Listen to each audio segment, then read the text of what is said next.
दावत ए इस्लामीच्या save nature मोहिमेद्वारे भुसावळात पर्यावरण जनजागृती जिल्हा संपादक हमीद शेख भुसावळ बदलत्या हवामानाचे संकट आणि वाढते तापमान लक्षात घेता पर्यावरणाचे जतन करणे ही आज काळाची गरज बनली आहे।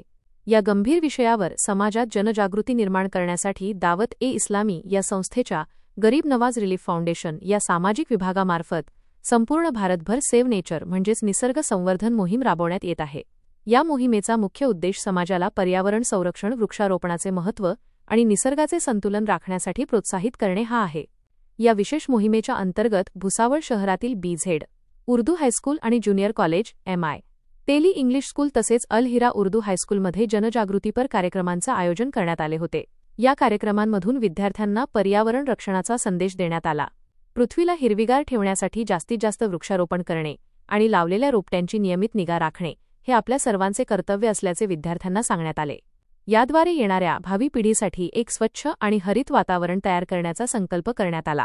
कार्यक्रमात मार्गदर्शन करताना वक्तांनी सांगितले की झाडे केवळ पर्यावरणाचा समतोल राखत नाहीत, तर ती वाढती उष्णता कमी करण्यासाठी, शुद्ध हवा प्रदान करण्यासाठी आणि पावसाचे चक्र संतुलित ठेवण्यासाठी अत्यंत महत्त्वाची आहेत। नैसर्गिक संसाधनांचे संवर्धन करणे हे आपल्या सर्वांचे सामाजिक दायित्व आहे। त्यामुळे विद्यार्थ्यांनी आपल्या आयुष्यात किमान एक तरी झाड लावून त्याचे संगोपन करण्याची जबाबदारी स्वीकारावी असे कळकळीचे आवाहन करण्यात आले। या उपक्रमाला यशस्वी करण्यासाठी दावत ए इस्लामीच्या शिक्षण विभागाचे नाशिक येथील मौलाना अब्दुल बारी, नागपूर येथील मौलाना अहमद रजा, दावत ए इस्लामी जळगावचे जिल्हा अध्यक्ष जुबेर अत्तरी, भुसावळ शहर अध्यक्ष शोएब अत्तरी, साबिर मनिहार, अजहर कादरी आणि गरीब नवाज रिलीफ फाउंडेशनचे जळगाव जिल्हा अध्यक्ष रफिक रोशन कादरी यांनी विशेष परिश्रम घेतले। कार्यक्रमाच्या समारोपात विद्यार्थ्यांना सेव्ह नेचर सेव्ह फ्युचर या घोषणेचा अर्थ समजावून सांगत निसर्ग संवर्धनाला आपली नैतिक जबाबदारी मानून या मोहिमेत सक्रिय होण्याचे आवाहन करण्यात आले। गरीब नवाज रिलीफ फाउंडेशनच्या वतीने भविष्यातही विविध शैक्षणिक संस्था आणि सार्वजनिक ठिकाणी अशा प्रकारचे जनजागृतीपर कार्यक्रम निरंतर राबवले जाणार असल्याचे सांगण्यात आले। पौधा लगाना है, पौधा लगाना है इंशाअल्लाह। तो GNRF का ये हमारा प्रोग्राम है और इसमें हमने आज ये लेसन लिया है, तो इस पर अमल करेंगे इंशाअल्लाह।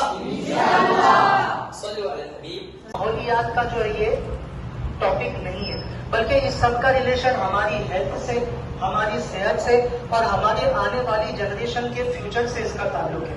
तो जो 3 सवाल हम एड्रेस करेंगे उसमें से पहला सवाल है कि क्यों या फसल बोए, फिर उसमें से जो परिंदा या इंसान या चौपाया खाए तो वो उसकी तरफ से सदका शुमार होगा।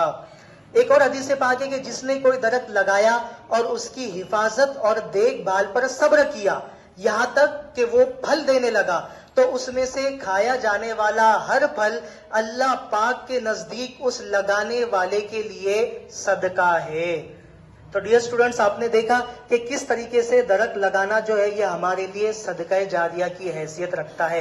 यानी हम दरख्त लगाए, उसको बड़ा करें, रब तबारक व तआला की मखलूक उससे फायदा उठाए, कोई उसके साये से फायदा उठाए, चरिंदे परिंदे उसके फलों से फायदा उठाए, तो इंशाअल्लाहुल करीम हमें सदके का सवाब मिलता रहेगा।